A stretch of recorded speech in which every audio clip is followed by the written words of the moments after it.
dunia, Rasulullah SAW menghadiri jenazahnya, lalu duduk di atas kuburnya, lalu berkata, la ilaha illallah subhanallah. Kemudian bersabda, hamba yang soleh ini benar-benar telah dihimpit oleh kuburnya, sehingga aku khawatir tidak akan dilapangkan baginya, tetapi kemudian dilapangkan baginya. Jadi karena dihimpit oleh Rasulullah SAW, dibacakan la ilaha illallah dan subhanallah. Kemudian dalam riwayat mursal, Anil Hasan qala, asabat Sa'd bin Mu'adzin jirahatun, faja'alahu Nabi sallallahu alaihi wasallam 'inda mur'atin tudawi, famata minal lail. Fa'atahu Jibril alaihi salam fa akhbarahu faqala, laqad mata al-lailata fikum rajulun laqad ihtazza al-'arsyu li hubbi liqa'illahi iyyah, fa idza huwa Sa'dun. Qala fadakhala Rasulullah sallallahu alaihi wasallam qabrahu faja'ala yukabbiru wa yuhallilu wa yusabbih. Falamma kharaja qila lahu, ya Rasulullah, ma ra'aynaka sana'ta hakadha qattu. Qala innahu dumma fil qabri dhammatan hatta sara mithla asy-sya'rah. Fada'awtu Allah an yuraffaha anhu dhalik wa dhalika annahu kana la yastabri'u minal baul.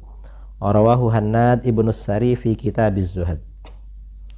Al-Hasan Al-Basri berkata, Sa'ad bin Mu'adz terkena cedera. Lalu Nabi SAW meletakkannya pada seorang perempuan yang dapat mengobatinya. Ternyata pada malam itu ia meninggal dunia.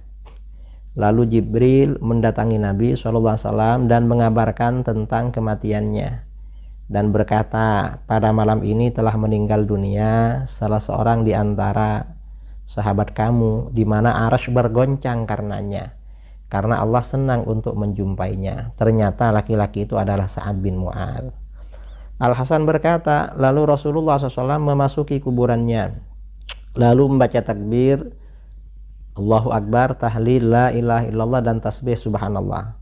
Setelah Nabi SAW keluar, beliau ditanya, ya Rasulullah, kami tidak melihatmu melakukan seperti ini sebelumnya.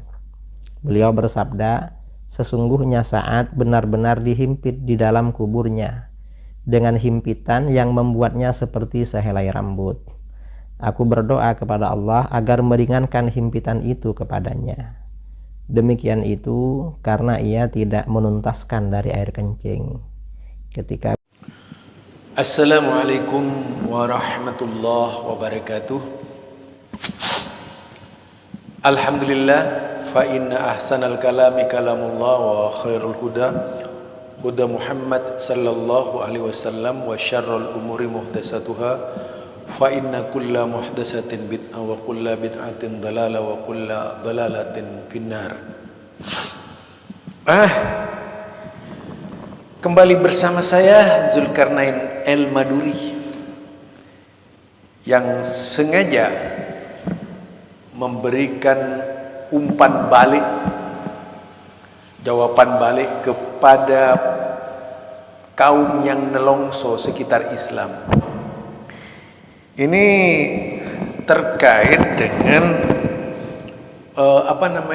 tahlilan yang diangkat oleh Idrus Ramli. Jadi Idrus Ramli itu ceritanya berlandaskan hadis itu dari Sa'id ya. Nah, kalau berbicara hadis tersebut, jika diperhatikan hadis tersebut bukan dalil tahlilan. Toh yang pertama saya ingin mengangkat dalil ini berbicara tentang dhammatul qabr. Dhammatul qabr itu adalah himpitan dalam kubur. Nah, kalau dilihat dalam sejumlah hadis Nabi Muhammad sallallahu alaihi wasallam yang cukup banyak itu berkaitan dengan dhammatul qabr, di situ dikatakan bahwa dhammatul qabr itu menimpa siapa saja, mau orang kafir, mau orang mukmin, mau orang yang masuk surga, mau orang yang masuk neraka, semua akan mengalami nasib dihimpit oleh kuburan. Jadi tidak pilah-pilih.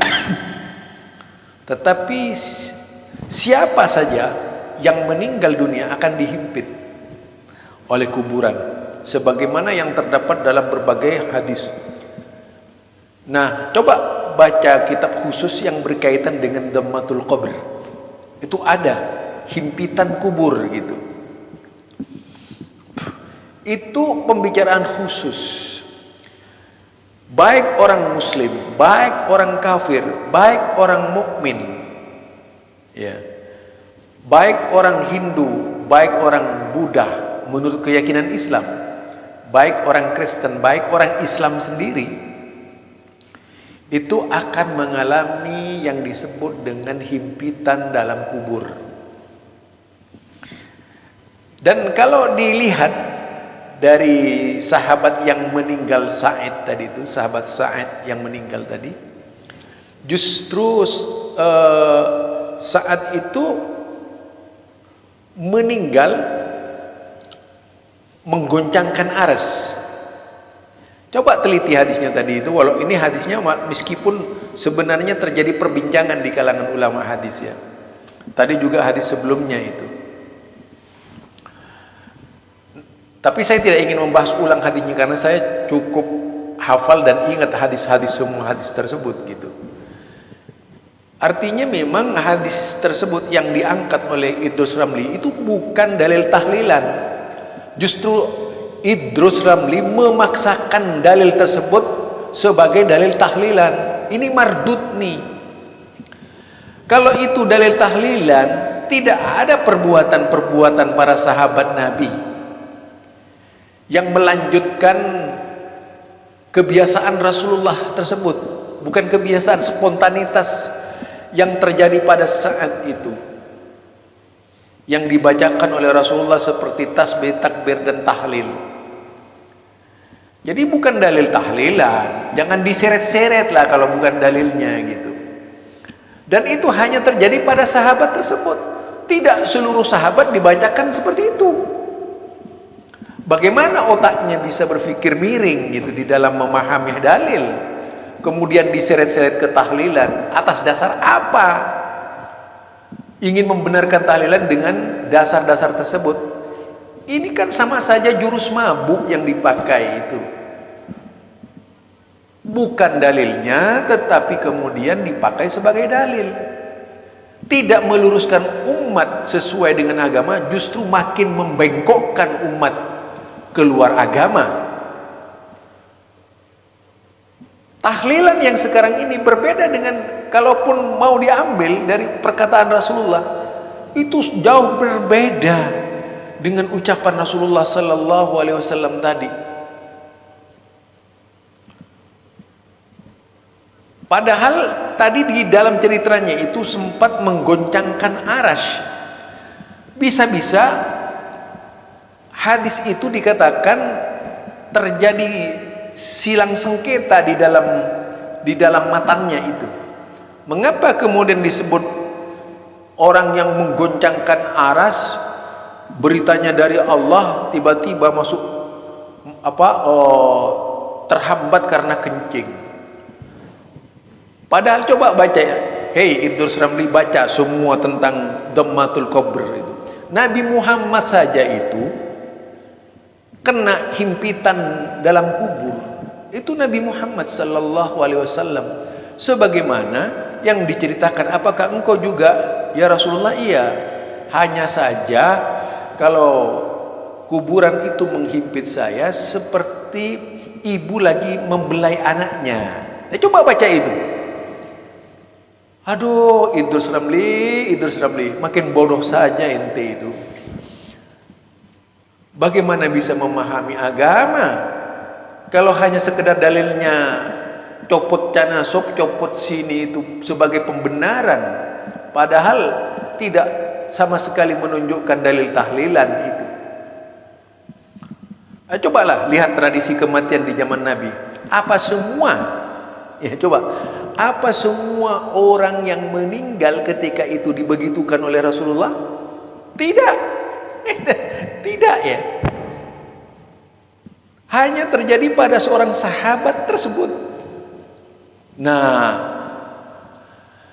ini makin jauh kan dari kebenaran. kalau memang itu adalah dalil tahlilan, emangnya sahabat itu tidak paham agama? Ente sama saja merasa lebih besar pengetahuannya dari sahabat Nabi, merasa lebih benar dari kalangan sahabat Nabi. Lah ente itu terlalu di sini, sangat keterlaluan. Lah orang sahabat-sahabat Nabi itu ada di samping Nabi ketika itu. Tapi tidak kemudian menjadi tradisi di kalangan sahabat tahlilan seperti kelompok ente. Aduh, Idrus Ramli. Makin parah saja ente itu di dalam memahami agama.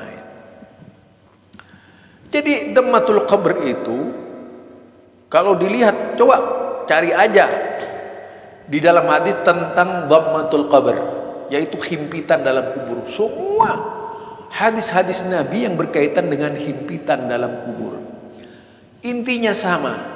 Tidak orang kafir, tidak orang Islam, tidak orang munafik, tidak orang zalim.